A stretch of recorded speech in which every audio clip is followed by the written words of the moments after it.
Hey everybody, this is David here, aka Chessman, and today I'm here to continue and really start the journey of seriously looking at the chess openings. And this is going to be done in a way that I don't think has ever been done before. Maybe there's a book out there. Maybe maybe I guess maybe Wikipedia has quite a bit of knowledge on chess, so maybe they've in a sense maybe done it, but I don't think so. Um, I've had my introduction video, which you should watch. Um, it's called the introduction. Seriously looking at chess openings, something like that. Just look in my channel, and you should see under a playlist of chess openings. Or actually, let's yeah. Anyway, I'll you'll find it. Okay, so let me just briefly I went over what my series was going to be about and what I plan to do in the next like 1,000, 2,000 videos. And then I started the intro with starting from the very beginning and just trying to make it really easily. So I'm just going to review that real quick. I do want to start getting into the nitty gritty, but there's just so much information to share, and I'm trying to find the concise way of doing it and to really not only teach you what I know and teach you what I'm learning, but teach you how to do this for yourself as well. So those of you that are ambitious can, instead of wait for me to make a video, can just really get to it yourself. Because I'm really excited about this, so I know some of you are really excited about this or have been excited about it, about chess. So I'm really excited and nervous. So, but we're gonna try to get through this, and hopefully it's educational. So last video, I briefly went over what the first moves in chess were. If you look at my Word document on the corner here, um, I put the order of moves in order of most playable. So I basically put every move into the chess.com engine. This one. And then I wrote down what it gave me for a number to so plus 36.36 means this is about a third of a pawn advantage for white. So and d4 is the same 0.36. Now these numbers can fluctuate. If you look it up yourself, or if I look them up again, it may change. It may go up or down depending on what depth you're using and other factors as well that I don't understand. So, but it's good enough to let us know that they're playable and that they're good moves. And it lets us know that which moves are just tiny bit better than the others. And there's a reason why e4 and d4 are played the most. And I'm going to bring up another page. This is 365chess.com. Chess.com also has a database that you can look at of all the openings. And basically, e4 here has been played 1.9 million times, and d4 has been played 1.2 million times. So these between these two moves, it covers all the move. It covers most of the games. Like I think it covers all the rest of the moves combined easily. So there's a reason why e4 and d4. It's not a coincidence that they're the two best moves. Even the engine says so. But knight f3 is right underneath there. It's only 0.33. And knight f3 is played significantly a lot less than d4 and e4. So the thing is, there may be reasons why e4 and d4 are better moves, like they control the center better. But knight f3 could be a way to throw your opponent off. Most likely, the odds are they've not seen knight f3 very often, so they don't have a repertoire planned for it. So if you have a repertoire planned with knight f3 and your opponent doesn't, then you have the advantage. Now, you might come across a player once in a while who just plays the best moves even if they don't really know it. They just go by feel, and then you might be in trouble. But probably not, because again, the engine still gives it a plus 0.33. So if the engine likes it, it must be fine. So even if your opponent plays the best moves against your moves, you're at least going to get an equal game. But you're probably going to get a better game or at least a time advantage. And that's the best we can do. The rest we have to leave it up to our brains and God and everything else out there that we don't understand how it works. We don't how skeet shooters can shoot a skeet like 100 yards away or whatever it is with a shotgun or whatever they use. Like, that seems impossible, but for some reason the brain and your hand-eye coordination or whatever is able to do it. Like, just how that's unexplainable to me. Like, how your brain can all of a sudden be in a chess position and find moves and just know what's going on and getting a feel for it. Probably like flying an airplane or driving a car. It's probably the same thing. But you're letting your brain and the cosmosis, whatever controls your body, and and your hand-eye coordination, whatever controls that, you're letting that take over, or you're observing it and learning how to use it. So that takes time in anything you do in life. I'm still trying to figure it out, and I'm trying to apply it to chess. So once I do figure it out, then maybe I'll be one of the best chess players in the world, or maybe I'll find another use for that ability, and then I'll be the best at that, or pretty good anyways. Maybe I'll be a pool player. I don't know. But anyways, the point is, there's only so much we can learn, and the rest we just have to trust. And so we're the learning part. That's what we're trying to do here, is to learn as much as we can, and then so we're in a better situation. It's like we have a stronger boat, and so we're more likely to take on heavy waves.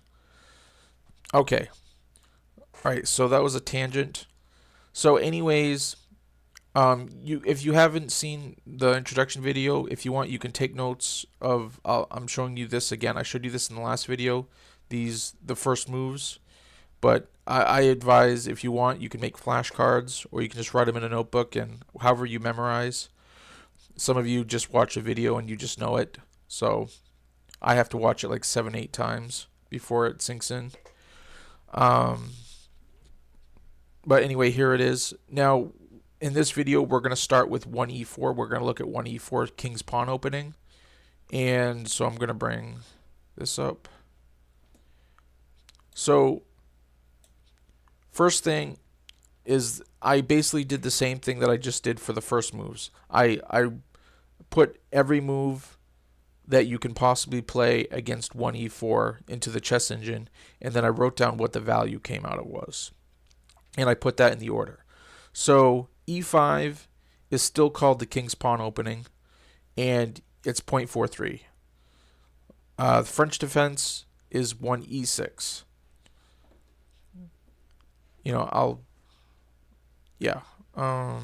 Is 1e6, and it's 0.43. So it happened to be equal as 1e5.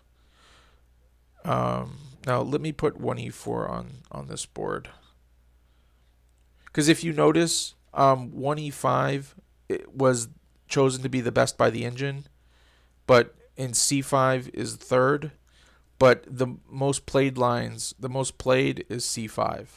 So the debate is, what should you learn first? Should you learn e5 first because the computer says it's the best, or should you learn c5 first because that's most likely what you're going to get in a game? Now, if you're playing with the white pieces, maybe you just want to play e5 or e6 because the computer says that's the best. But if you're playing with the black pieces, you got to learn what to play against c5, because you're most likely going to see that in a game. It's been played more times than any other move. So now, okay, so there's just so many things I want to talk about. But I wanted to get the boring part out of the way first, and the part where you got to memorize and stuff. And okay, so c5 is third. That was a plus 0.48, and it's called the Sicilian defense. And I'm going to do videos on each. Hopefully, I'm going to do videos on each one of these. Maybe multiple videos per opening, per each one. It's going to take a while, but I really want to do it. But if you don't want to sit around waiting for me to do it, you can actually do this yourself. You can go to 365chess.com and chess.com, use the analysis board, and do it yourself. I'm sure you have a Word document on your computer or a notebook that you can buy and make notes and learn the old-fashioned way. Okay, so one thing I found interesting is that knight c6 is fourth according to the engine. It gave it a 0.56. It's called the Nimzovich defense. But if you look at the popularity, knight c6 is 1, 2, 3, 4, 5, 6, 7, 8, ninth, is ninth on the list, and has only played 12,000 times. The Sicilian is third, and it's been played 790,000 times. Nimzovich defense is fourth, and it's only been played 12,000 times. So, and if you look at the winning percentages, it does say that, now the problem is it does say that white wins 40.8% of the time, and with c5, white only wins 35.9% of the time. So there may be physical reasons, practical reasons why c5 is better, but if you know the moves, it may not matter. But the point is, most people don't see knight c6, so they're probably not going to know what to play. So this could be a piece of gold that we've come across.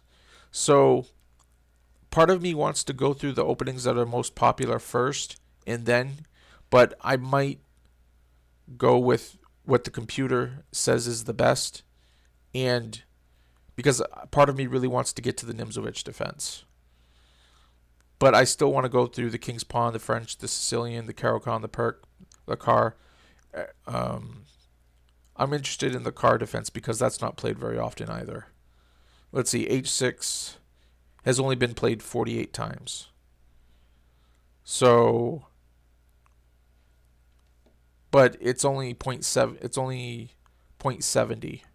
Now, I want to bring your attention to, okay, the nice thing about picking moves like 1e4 and 1d4 is there's quite a bit of information out there about those openings. So I'm going to bring you to Wikipedia. If you go to Wikipedia and put in King's Pawn opening or King's Pawn game, you get this whole free document, free with tons of information.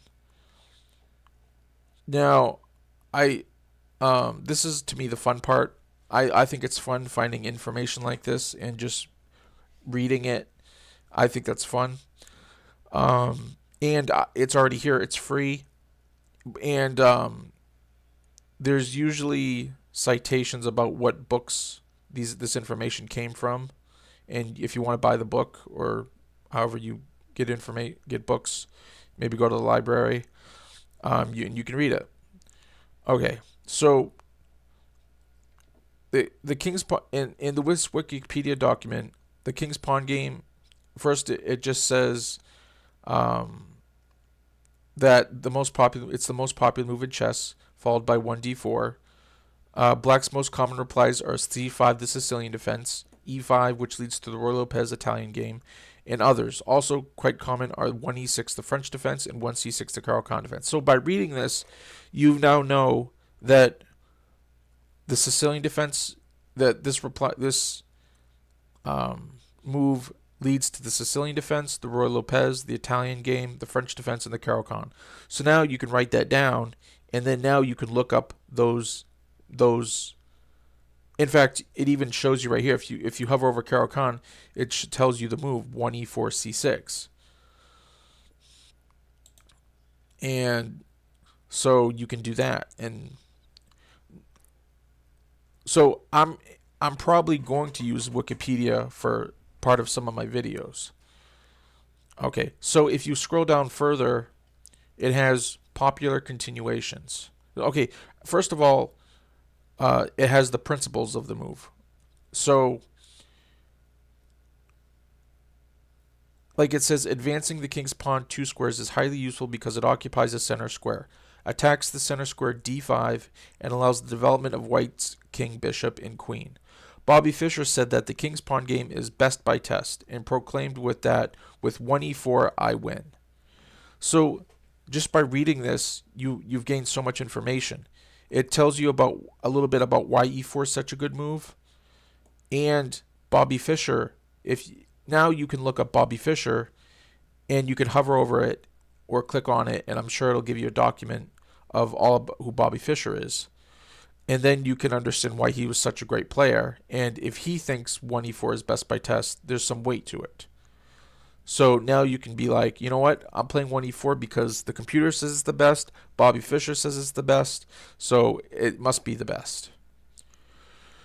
On the other hand, so many people play 1e4. So if you want to surprise them, 1e4 is probably not the way to do it. Okay. Now if you scroll down further, it has what it's categorized as popular continuations. So again, it has 1c5, the Sicilian defense, 1e5 leads to the classical open games, including the Roy Lopez, King's Gambit, Italian game, Scotch game, and Petrov defense. And you can hover over each one and write down the moves that it says. And then there you go. You have more information that you can learn. And you can click on the, I don't know, like I'll click on King's Gambit. I'm not sure what will pop up. Okay, so the King's Gambit pops up and it shows what the moves are. And it tells you a bit about, now it tells you about the King's Gambit decline, the Falkbeer counter gambit, the classical defense, and other second moves for black. And then it tells you about the King's Gambit accepted, the classical variation, the Kuritsky gambit, and Algier gambit. So you would think that you'd have to pay for this information, but it's free. So if you're ambitious, there's so much you can do that's free. I'm going to go back. And when I put together videos for these openings, I'm probably going to be using Wikipedia as part of my research. So you can do this yourself. Now, I don't think that the better the opening is, the more likely there's information about it. The less playable the moves are, the least likely there's going to be information about it. So, like, 1f6 is called the Barnes defense. I don't know how much information there will be about that.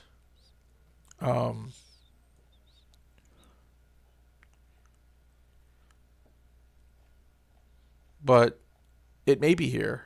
Like, this covers popular continuations. So that's what's great. First off is it categorizes into popular continuations, uncommon continuations, and rare continuations. So obviously my advice is to start with the popular ones. And now this will tell you, okay, you should know c5, e5, e6, c6, d6, g6, d5, and e6, and knight of 6. So knight of 6 is a popular continuation. Knight of 6 was given a 0.76 advantage, but it's a popular continuation. So I'm confident that the Alekhine's defense is a good opening. So that tells me that 0.76 and higher or lower is good. So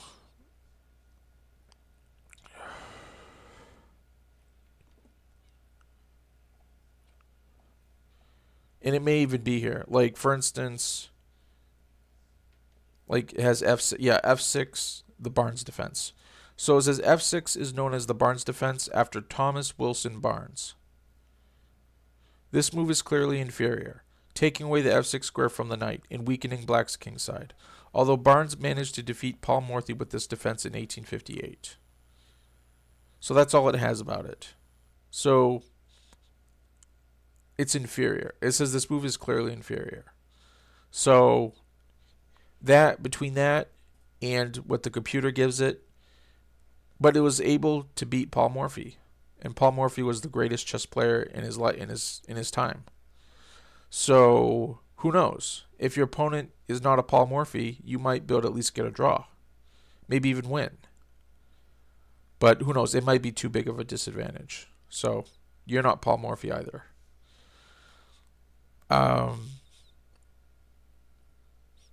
But who knows? Some of these, as you get to be a better chess player, may all of a sudden be playable if you're playing a weaker opponent. So, and it could add fun to the game, add spice to the game. So I I want I don't know if we should play these openings that are a point or higher disadvantage, but I'm curious if we could. I would like to throw one knight a6 as a surprise weapon, and if I think I can outplay my opponent, I think I would like to play it. Same goes with the hippopotamus defense, goldsmith defense. Yeah, so it sparks my interest. Okay, so what you should do is write this down or take a snapshot. I don't know if you can with your computer or with your phone. Um, and learn. I would learn the names of the opening. And what you could do is come to Wikipedia and maybe take notes. Basically, if you want to be well learned in chess, this is what you have to do. You can either play and hope that you naturally, instinctually just understand the game and get the feel for it. That's great. But knowing something about the openings, it can at least make the game. You can make it different instead of playing the same thing every time. If you also learn how to play the Sicilian, you can play the Sicilian instead of the E5 all the time. Knowing that E6 is just as good as E5, now you can learn how to play E6. So, but okay, so according to this, popular continuations is knight of 6. But the thing is, what I would do is come to Wikipedia and just read all of these. Take down the moves, Sicilian defense, e4, c5, and then you can click on it.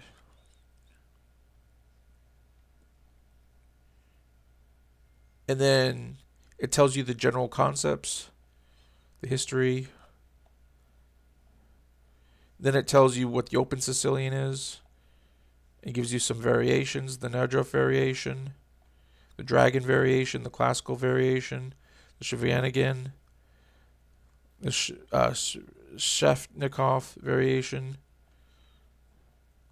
the accelerated dragon, the Kalashnikov variation, Tamanov variation, Khan variation, four knights variation, pin variation, then two knight f3 without 3d4, white's third move alternatives.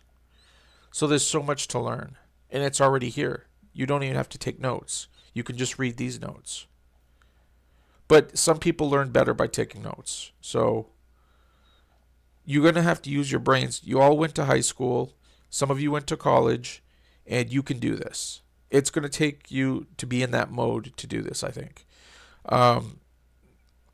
But remember, it's chess. You don't have to do it. You don't have to do anything. You could watch TV instead. But those of you who want to do something, this is an alternative. And it's good for your brain. It's good for your health. So this has helped me in my life. So I'm sure this will help you in your life. All right. So let's see. How long have we been going? All right. So basically, I wanted to tell you about. Okay, there's actually another. Also, if you go to 365chess.com and you go to resources, there's chess openings. And when you click chess openings, it brings you to the mega index of all chess openings. And it will also give you a brief, basically an introduction to chess moves and which openings openings are categorized to be open games, semi-open games, and closed games. And so it's kind of like has similar information to Wikipedia, but it's good to get different sources because you never know what one source might be missing something, another source might have it, and it it straight out tells you all the main openings in basically all the E4 and D4 lines. So here's another way to learn. And what's great about 365chess.com is if you click on it, if you click on like the Roy Lopez, for instance, it comes to another free source, Master the Roy Lopez Opening, the ultimate guide for aspiring chess champions. And then there's all the information about this opening. So that's a second source that you can use. And you can look at played frequently by Vishy Anand. He's apparently played this in 437 games. You can click on his games and take a look at the games. So